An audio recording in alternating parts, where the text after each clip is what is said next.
A very good morning, dear students. Today we start a new chapter, working with queries. In this chapter, we have learned following topics. First topic is how to manage records. Second, create queries using wizard. Third topic is create queries using query designs. Now let us start our first topic, managing record. MS Access 2010 is a database creation and management software. ये क्या करता है MS Access software, जो MS Access 2010 है वो database creation means database को जो भी हमारा डाटा है उसको क्रिएट करता है एंड उसको मैनेजमेंट की भी करता है. मैनेजमेंट मीन्स उसको किस तरीके से मैनेज करना है और उसको कहाँ पे रखना है, ये सब मैनेज कर सकते हैं. And access database contain multiple objects, tables, queries, forms, report that are designed to organize your information. तो अब आपकी इन्फॉर्मेशन है उसको हम टेबल की फॉर्म में, क्वेरीज की फॉर्म में, फॉर्म्स की फॉर्म में, रिपोर्ट की फॉर्म में डिज़ाइन कर सकते हैं. They also allow you to view and use the available information. ठीक है, और ये और अगर हमने इस तरीके से बना लिया फॉर्म की फॉर्म में, टेबल्स की, क्वेरीज की, रिपोर्ट्स की फॉर्म में, अगर जब हम इसको बना लेते हैं तो ये जो सॉफ्टवेयर होता है वह ये भी अलाउ करता है कि इसको हम बाद में देख सकें और उसका उस अवेलेबल इंफॉर्मेशन का यूज़ कर सकें. You can open existing database and object to modify the current record and save the changes. और अगर जो एक्सिस्टिंग डाटाबेस है उसको हम क्या कर सकते हैं, मॉडिफाई कर सकते हैं अपने करंट रिकॉर्ड को, साथ में उसके सेव चेंजेस भी कर सकते हैं मॉडिफाई करने के बाद, अगर हमें इसको कोई डाटा मॉडिफाई करना है तो.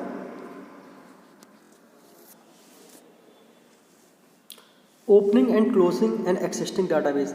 जो हमारे पास डाटा पहले से अवेलेबल है, डाटाबेस पहले से अवेलेबल है, उसको कैसे ओपन करेंगे और कैसे क्लोज करेंगे. तो you need to open a database to make any changes in it. ठीक है, in MS Access 2010 you can easily open an existing database in a data sheet view. After making the required changes you can safely close the database without lose any data. हम इसको अगर हमें कुछ change करना है तो हम change करने के लिए इसको ओपन कर सकते हैं. उसके बाद उसको क्या कर सकते हैं, ओपन करने के बाद, ईजिली ओपन करने के बाद उसमें जो रिक्वायर्ड चेंजेस हैं उसको करने के बाद सेफली उसको सेव कर सकते हैं विदाउट लूजिंग एनी डाटा. ठीक है, इससे हमारा कोई डाटा का लॉस नहीं होगा. ईजिली हम उसमें से सेव चेंजेस कर सकते हैं जो भी हमें रिक्वायरमेंट करने होंगे चेंज करने के लिए. Now to open existing database following steps we will follow. First step, click the file tab, the backstage view appears. Next step, click open dialog box appear, look like this. Browse to required database and select and click open. The selected database appear in the datasheet view. This is our datasheet view. ठीक है, तो अगर इसमें हमें कोई change करना है तो हम इसको चेंज करने के बाद उस पर सेव चेंजेस पे क्लिक करके उसको क्लोज करेंगे. तो क्लोज करने के लिए स्टेप्स जो हमें फॉलो करने हैं वो ये हैं. First step, click the file tab, the backstage view appears, the select the close database. If you have any changes to the current database dialog box appear asking you to save changes. अगर हमने कोई change किया है तो क्या आ जाएगा, सबसे पहले हम फाइल टैब पे जाएंगे, इस तरीके से हमारे ऑप्शंस ओपन हो जाएंगे और यहाँ पे क्लोज डाटाबेस पे क्लिक करेंगे. उसके बाद ये वाला डायलॉग बॉक्स हमारे डेस्कटॉप स्क्रीन पे ओपन होके आएगा. इस डायलॉग बॉक्स में do you want to save changes, जो हमने सेव चेंजेस करें उसको हम सेव करना चाहते हैं. अगर यस करते हैं तो यस कर देना, नो करना है तो नो कर देना. इफ़ कैंसिल करना है तो कैंसिल कर सकते हैं. Click no to close the database without saving changes. Click yes to save the changes. Yes करेंगे तो जो हमने चेंजेस किए हैं डाटा शीट व्यू में वो हमारे सेव चेंजेस हो जाएंगे. ठीक है, जो रिक्वायर्ड इन्फॉर्मेशन हमें अपडेट करनी थी वो हो जाएगी. You can also press the CTRL+W on the keyboard to close database. और डायरेक्टली हम क्या कर सकते हैं, ये स्टेप्स ना फॉलो करके अगर CTRL+W को कीबोर्ड से प्रेस करें तब भी हमारा डायरेक्टली ये हमारा डायलॉग बॉक्स ओपन हो जाएगा और हम डायरेक्टली यस कर सकते हैं.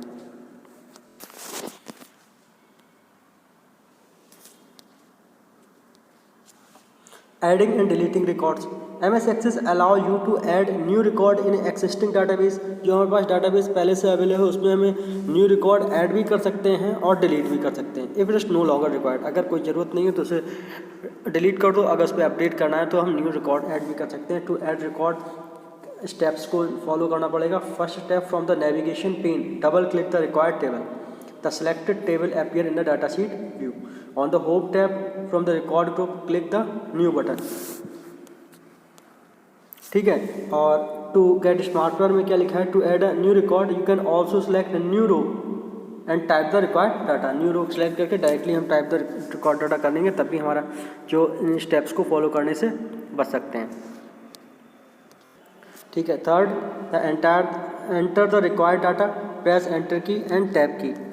ठीक है, रिक्वायर्ड डाटा को एंटर करने के बाद क्या करेंगे, on the home tab from the record group click the save to save the record and to delete the record from the navigation bar from the navigation pane double click the required table, the selected table appears in the data sheet view, the selected required row by clicking on the gray box at the beginning of record। ठीक है जी, हमारा dialogue box open हो जाएगा।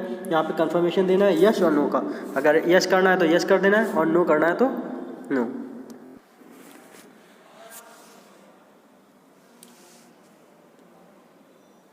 On the home tab, the records group, click delete। ये dialog box asking you to confirm decision, जो अभी हमने पढ़ा था, click yes.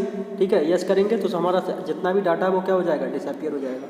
Then managing an object and MS Access data itself it is stored in different object. MS Access में data खुद भी क्या होता है, बहुत सारे ऑब्जेक्ट्स के फॉर्म में स्टोर होता है। Each of this object act as a store for assigned data and exist as a separate document. In MS Access you can open, save, close, even rename the available object individually in MS Access 2010. To open an object in navigation pane, select the required object. Double click the object. The object appear as a document bar.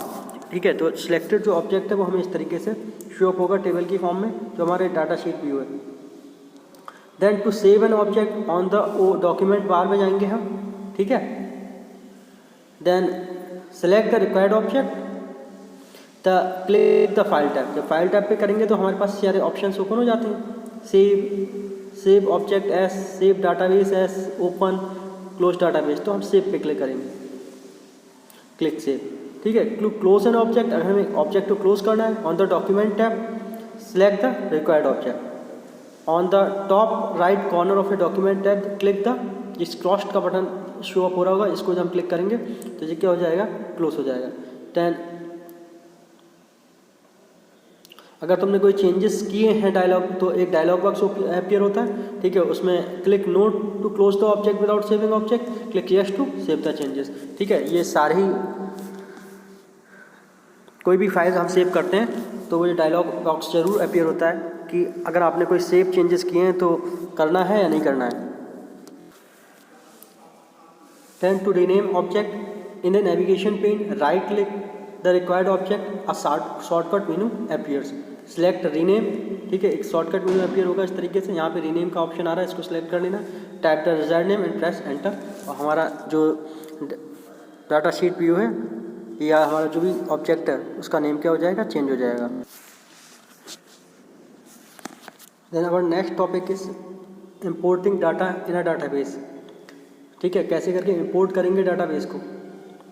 MS Access allow you to import data from other sources in your current database. ठीक है, क्या कर सकते हैं हम, import कर सकते हैं, मतलब और डाटाबेस को अदर सोर्सेज से अपने करंट डाटाबेस में ला सकते हैं। तो कैसे ला सकते हैं, the format of the imported data can be same और different from the current database. जो फॉर्मेट भी हो सकता है वो डिफरेंट या सेम, दोनों में से कोई भी हो सकता है। You can use the get external data dialog box to import Word document, text files, Excel spreadsheet and others. ठीक है, इन सब फाइल्स को हम क्या कर सकते हैं, अपना डाटाबेस में इंक्लूड कर सकते हैं। अब ये तो डाटा इंपोर्ट करने के लिए कुछ स्टेप्स को फॉलो करना पड़ेगा। जो स्टेप्स कुछ गिवन है उनको फॉलो करके हम अपने डाटाबेस में अदर सोर्सेज से डाटा को इंपोर्ट कर सकते हैं, whether it is the same kind of data और डिफरेंट काइंड ऑफ डाटा। ठीक है, जो डाटा हो सकता है वो वर्ड डॉक्यूमेंट की फॉर्म में हो सकता है, टेक्स्ट फाइल की, एक्सेल स्प्रेडशीट किसी भी फॉर्म में हो सकता है। तो स्टेप्स को फॉलो करेंगे। Click the external data tab from the import and link group, click the type of a file menu need to import, the get external data dialog box appear. उससे क्या करेंगे, हमने browse to the required file and open it, उसको open करेंगे and see the first option get external dialog box appear and then click okay. तो हमारा data क्या हो जाएगा, इम्पोर्ट हो जाएगा।